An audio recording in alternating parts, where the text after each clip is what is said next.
Understanding Moral Equivalence, a deep dive into complex ethics. Hello, everyone. Welcome back to our channel. Today, we're going to unravel the intriguing concept of moral equivalence. This idea often pops up in discussions about ethics, politics, and everyday dilemmas.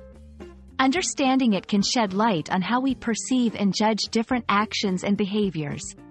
So, let's get started and delve into the world of moral equivalence together. Moral equivalence is a term used to describe a situation where two different actions, decisions, or behaviors are perceived as equally wrong or equally good, despite their differences.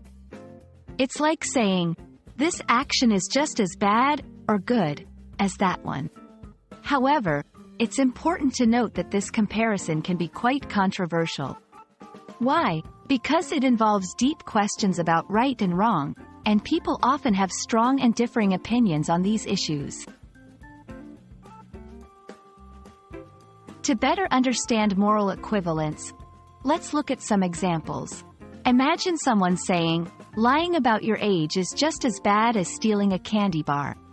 Here, they're equating two very different actions, lying and stealing, and judging them to be morally equal. But is lying about your age always as bad as stealing? That's where the debate begins. Another example could be in politics. One country's military intervention might be compared to another's, with the claim that both are equally unjust.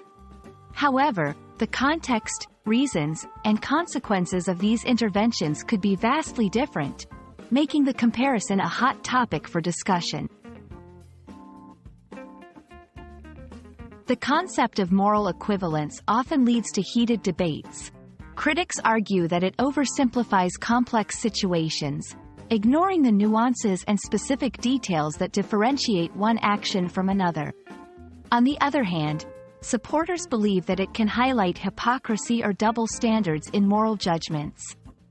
It's a powerful tool for critical thinking but must be used with careful consideration of the context and the specifics of each case. In conclusion, understanding moral equivalence opens up a fascinating avenue for exploring ethical dilemmas and the principles that guide our judgments. While it's a concept that can provoke controversy, it also encourages us to think critically about our values and how we apply them in comparing different actions or situations. Thank you for joining me today, and I hope this discussion has been enlightening. Keep pondering these intriguing ideas, and see you in the next video.